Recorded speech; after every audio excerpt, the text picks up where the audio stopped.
Alright, I thought I'd start a new concept of me just covering the day's play in NBA. So little 2 minute clips of each game.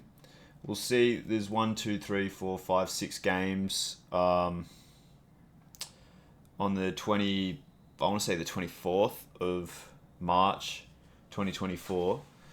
Um, a day behind me because I'm in Australia and most of my audience would be in America, I would imagine.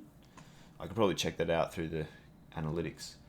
But using my big basketball brain, I'll just break down some of the day's play. Also, talk about a spoiler alert, like telling us what the result was before we even start watching the highlights. Oh, there you go. I feel like the sweet spot for a highlight of a basketball game is 5 minutes. So unfortunately, basketball fans have to deal with either 2 minutes from Motion Station or like 9 or 10 minutes from like other YouTubers, and I just feel like it should be like halfway. And like, I don't really want to have to speed up the longer videos to get it the watch in. That's just my 2 cents. So Harden playing his former Sixers. He's always been good at keeping guys like on his hip. Who's this defender? Kelly Oubre. Is he a classic guy of all the tangible athleticism, height, wingspan, all that shit? Doesn't know what the hell he's doing. Okay. Oh no, that's Maxey doing well in the help defense. So Oubre just starting off behind Harden. You should probably be in front of the guy with the ball, and then it's just catch up from here. What do you think is going to happen reaching in like that? Complete liability, dude. Ugh, that was pretty icky.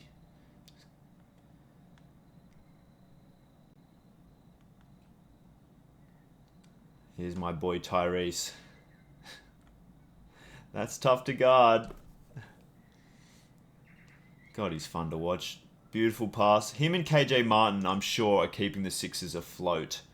I've gotten into it with like some Sixers fans saying that Embiid is the real dude on the Sixers, but let's have a look. Sixers last 10 games.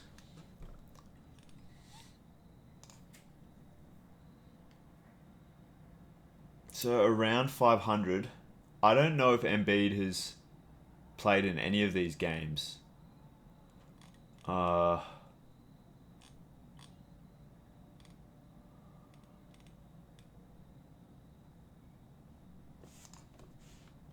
NBA standings. Again, I'm going into this like kind of blind. I don't know what's going on in the NBA, but the Sixers are still have a decent record, and Embiid's been out the whole time. So someone's keeping the team afloat, and I would hypothesize that it's Maxey. Harris has always had an alright offensive game. Zubac has always been a complete turnstile. With no offensive game to speak of.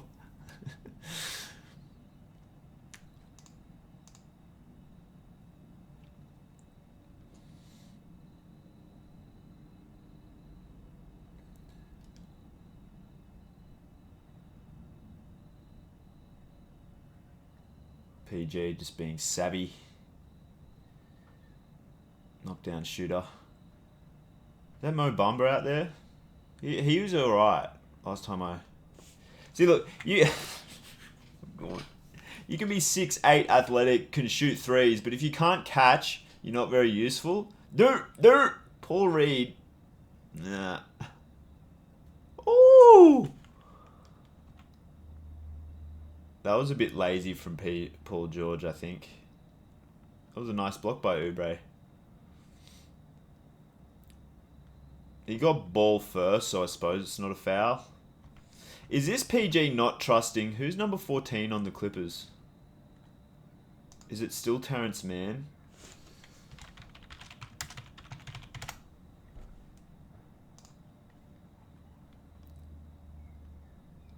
What the hell? Yeah, it's Terrence Mann. Is Paul George like seeing that Oubre is up in his grill, would a smart player try and pass it off to Mann if he trusts him? But I think, do we all understand that Terrence Mann hasn't got much offensive game? And yeah, that doesn't end well for PG here. Aren't the Clippers supposed to be contenders with Paul George and Kawhi in the lineup? And they got beaten by a Sixers, I think, clearly without Embiid. That's not a great look. And they lost at home. Here's Maxey just being freaking tough to guard. What did I say about Zubac being a turnstile?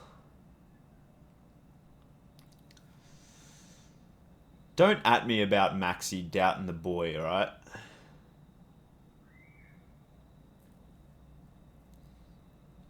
They're pulling away in the fourth quarter here.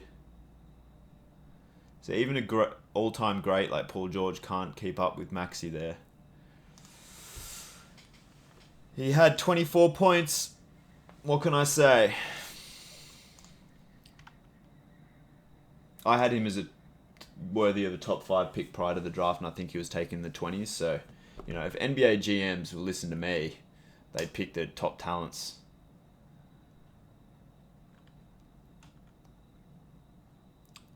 Look, CJ's alright, McCollum, but surely if you're confident in finishing at the rim, you keep going here, because he had a step on the defender.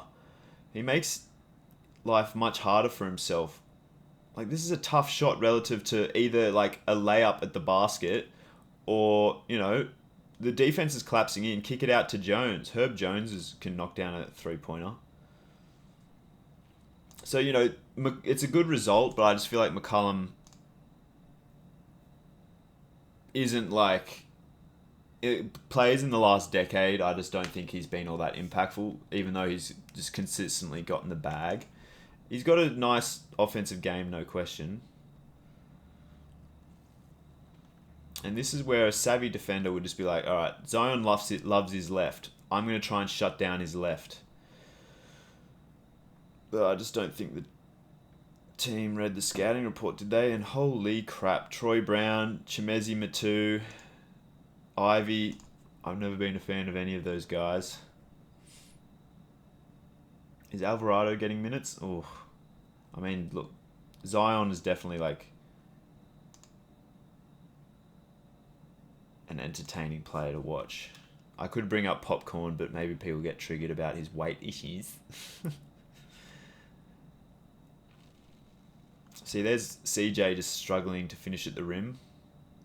Would prefer him to probably body Wiseman a bit on the drive to create some space. Or have an understanding that Valanciunas is rolling to the basket and is more likely to finish at the rim.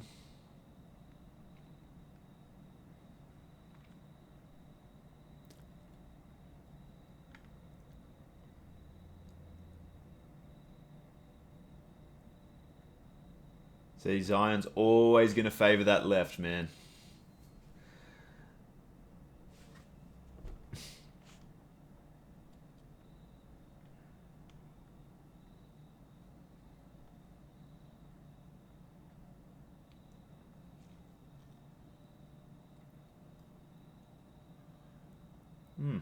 Good ball movement. Was that Herb Jones with the shot? Yeah. See, I told you he could knock it down. I don't think I actually wrote this down, but I had Herb Jones worthy of a first round pick, like top 20 pick in his draft, and he was taken in the second round and like immediately as a rookie got good playing time. But damn, Ivy might have improved a bit because I didn't really like him that much out of the draft, but he just scored on Jones, which isn't an easy task necessarily.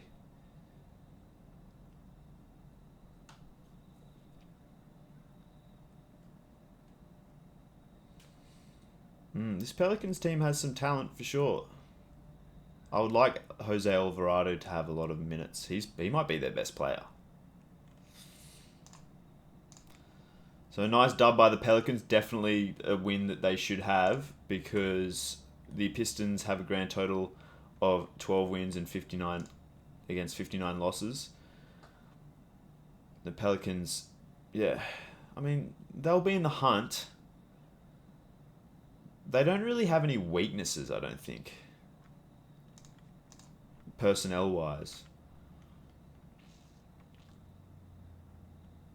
Now, the Heat are a fascinating case study of, like, team success despite no, like, great talents. Like, Jimmy Butler's probably their best player. And I actually made a video that's on my website if you want to check it out. It's behind a paywall, but it's worth a watch, I think.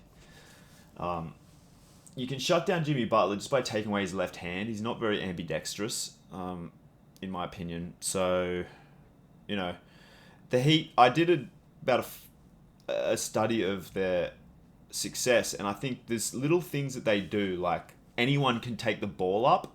So there's a lot of like kind of communist philosophy, I would say, as far as like team success is usually contributed to by things like everyone being able to touch the ball zipping around the court, guys having a green light to shoot, and everyone just playing their damn ass off defensively. Whereas, like, individually, I just don't think the players are, like, glaringly talented. So I think that's interesting.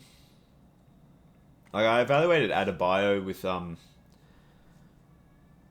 my evaluation of the All-Stars, which, you know, has a pretty bad like to dislike ratio because I had a lot of hot takes, but I think Adebayo's just got no idea defensively. But, like, you know, at the same time, like, you know, that's a left-hand finish, so he's an interesting player where I don't think he's quite skilled, but I just don't think he has any understanding of team defense concepts, in my opinion. Who's this guy? Is that Rozier? That's a nice pickup for them. Swapping Lowry for Rozier, definitely a great move. And look, they blew out the Cavs here, and the Cavs should be doing better than that, because they have the talent. Unless, like, if Donovan Mitchell is hurt, though, then they might struggle a bit.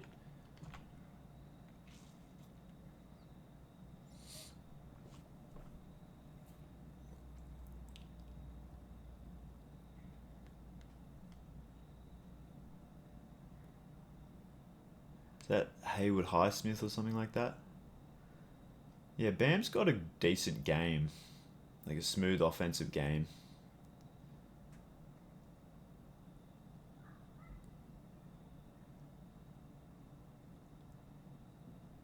Yeah, the Heat absolutely crushed the Cavs here.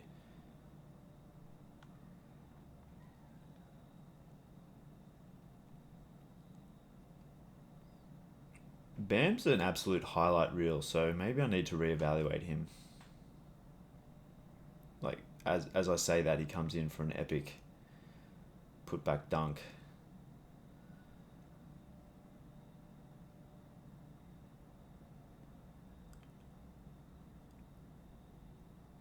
Oh, Paddy's out there. Look at him go, man. He's a legend. Lucas Niang has had only low lights in this. And, you know, for an NBA player, you've got to have more game than that, surely. You can't just be a big body. And he is a big body, bro. If he bulked up, could he play offensive tackle in the NFL? He's just got that girth about him. That's a really bad look for the Cavs, man. To get blown out by a team that's actually lower than you in the standings is not good. And it's pretty clear, like, Donovan Mitchell is a key factor to that. Is he hurt for a long time?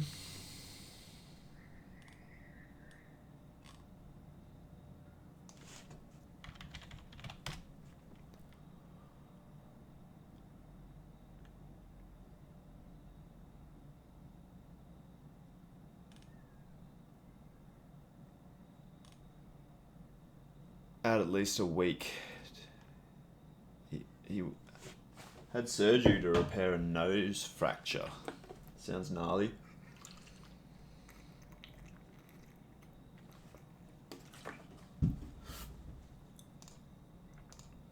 The Jazz are not going great since they let go of their Donovan Mitchell, Rudy Gobert duo, which is probably enough to keep you in the playoffs at the very least. And, you know, you just have some decent players around those two guys, and I think you could win championships. So they definitely sold low.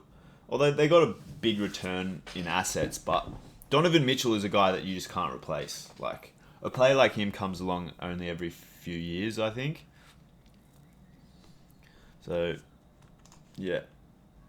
I know it's cute to, and like, you might get restless because they didn't win it all together, but you need to know what you've got. And Donovan Mitchell, you pay him a max NBA contract and he's going to be worth it. Even if he only plays like 30 or 40 games a year, I reckon he's that good. How are we doing? We got 3 more games. This might be a fun little concept. Maybe people get around it.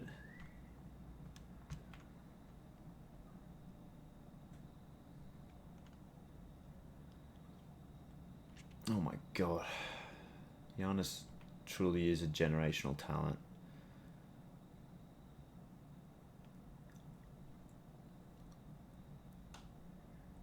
See, Giddy's got a pretty slow action, but he's quite a good shooter still.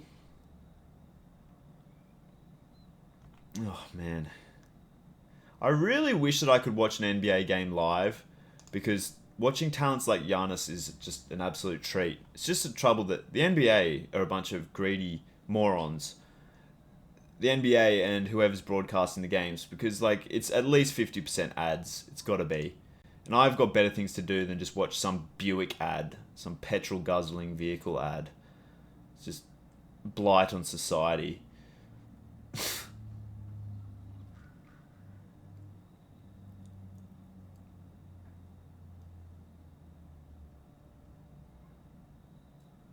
See, Dame Lillard, absolute.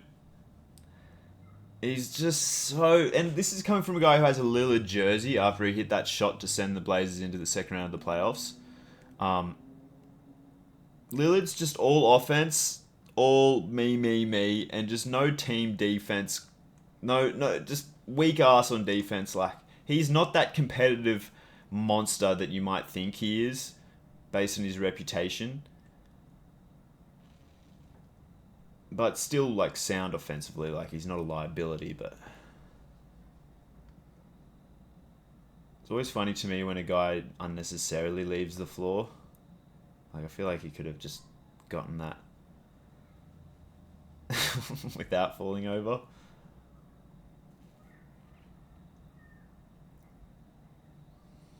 How the mighty have fallen. The Thunder have had some incredible talent go through their roster. In one door and out the other over the years. Trey Mann, I love. Charlie Brown Jr., Alexei Pukasevsky, Darius Bazley. They're all gone. And how are the Thunder going? I mean, they've still got a great record, but the guys they've got remaining, I'm just not a fan of. Holmgren's good.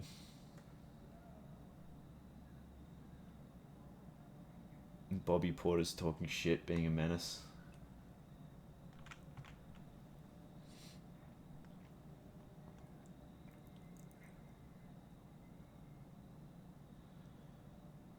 Yeah, the Bucks are absolutely blowing out the Thunder, and the Thunder should treat this as a real test. But they're getting absolutely wrecked. So, are the Thunder's true contenders? I'm not sure, because they definitely dropped the ball in this game. Oh, the Warriors coming good or not? I think, does that mean they're in the play-in? I don't know, but the Timberwolves are up towards the top.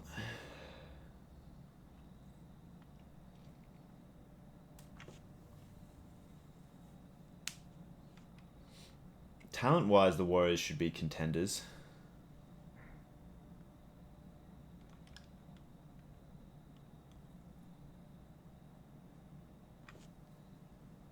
But we already know the results, so there's not all that much, like, excitement watching these highlights, because we already know the result if we just read the video title. It's pretty stupid.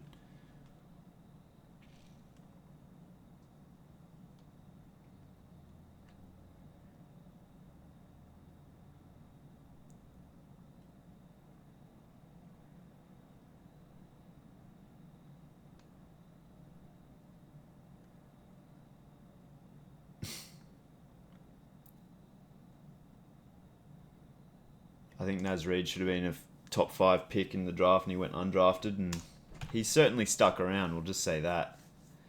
Although he does give up this 3. See, this is just... people saying that Jaden McDaniels is a great defender because they probably see that he's like 6'10", got long arms and is agile, but he can't even navigate a pick, and essentially it puts Naz Reid in a bind here. Naz Reid should really just be like, oh, Steph Curry's got the ball at the top of the three-point line. This is his bread and butter. I need to press him up and force him to drive, which he doesn't. But really, a good defender would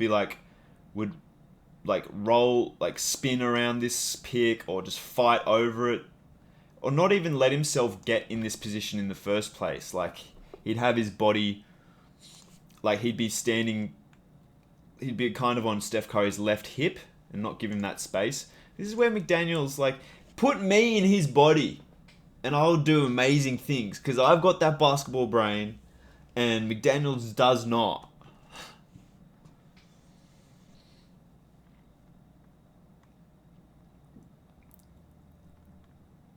And Edwards, okay player, but this is some pathetic defense, dude. Like, he's not a superstar. He's just lethargic. Very lethargic defensively. And it's like, I think a lot of fans don't really watch guys on that end. This is why Clay's still going to be dominant probably at age 40. Is like, you don't need to be a great athlete to pull this off. You know, this is just fundamentally sound. He's always been more efficient with his dribble than Steph, I reckon. This is a nice close game. Alright, what happened here? This is a breakdown, leaving Edwards this wide open. These two morons. What is that, Peyton and Toscano Anderson or something?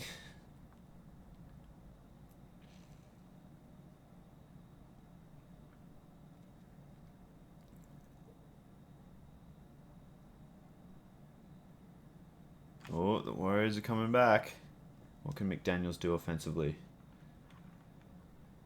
That's not a bad play.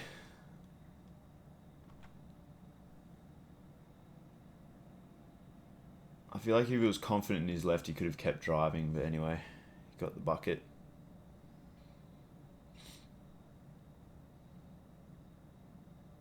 That's a tough shot, man.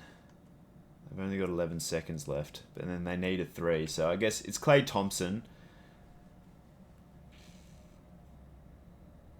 And, you know, if they had... What could they have done to get an offensive rebound here? Draymond probably should have passed and then cut in, right? To potentially be there for an offensive rebound. Like, what's he doing standing all the way out here? So the game's over at that point. That's a big win for the Wolves, man. Because the Warriors are still a competitive team. Alright, one last game. Lakers 150, Pacers 145. So I'm not expecting much defense played here. And this is going to be interesting because... Oh my god, it's celebrity!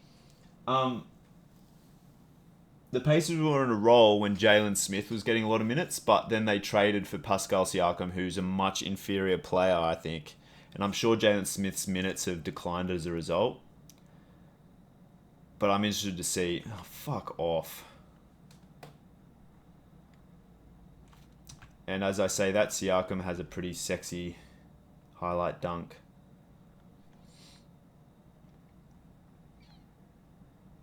I think trying to draw charges should be outlawed because this is just nothing but danger for everyone involved. And the moron was even behind the charge line, so just stupid shit. Just try and grab the ball before he gets it above his head, or try and contest the shot. Like, this is just a clusterfuck.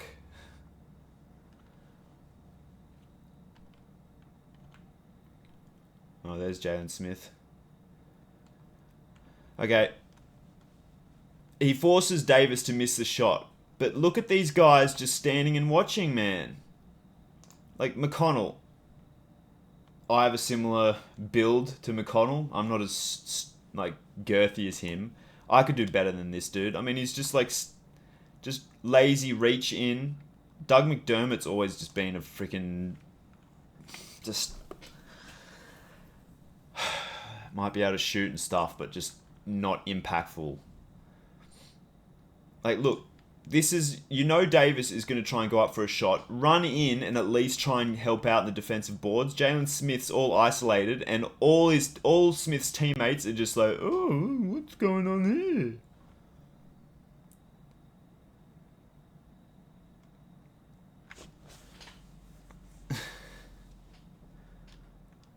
Oh, that's an interesting pass. Oh, is Cam Reddish getting minutes? Love to see it. It's a nice pass.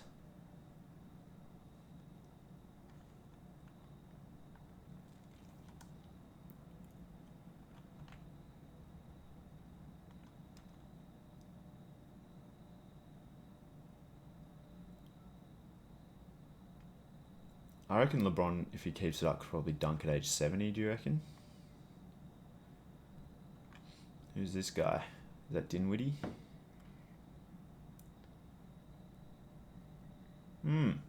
Reeves does have a pretty nice offensive game, I think. Oh my god, this Pacers defense is looking pretty weak, man. A lot of easy baskets. Okay, this is the difference between Smith and Siakam. If Smith saw this, he could have risen up and blocked this, but Siakam's just weak on defense. Like, oh, just have it, Bron. Just have it. The Pacers gave up a lot of assets to get Siakam, and they're probably about to pay him a max contract. And look at the kind of effort they're getting from him. Just bloody... just diabolical.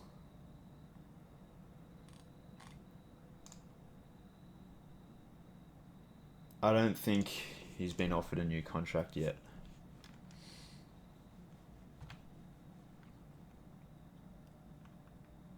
And again, like, I'm going to pick on Siakam here, but, he's considered one of the better players in the NBA, and you should just be messing with LeBron's dribble and then trying to at least block this lob attempt.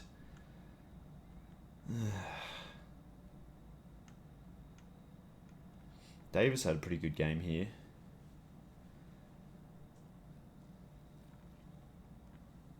See, look, okay, you might get 1 or 2 nice buckets from McDermott like that each game, but if he's out there for 20 minutes a game, how many buckets is he giving up? Is he grabbing your rebounds? Is he doing the extra things that impact the game at a high level?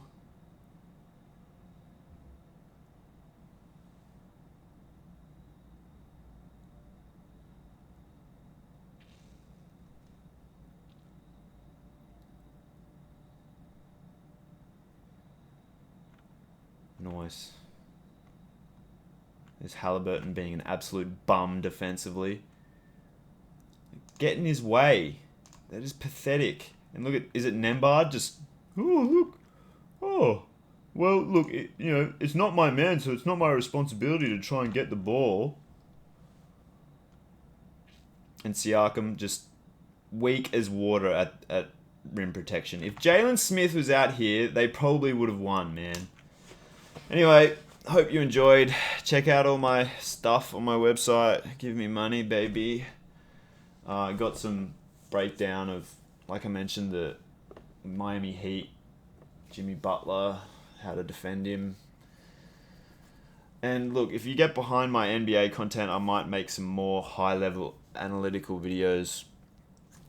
But a lot of folks, I think, don't actually watch the play. They'll probably look at a guy's statistics and make a evaluation on their ability right then and there. But I like to think I'm breaking down like the techniques of the game.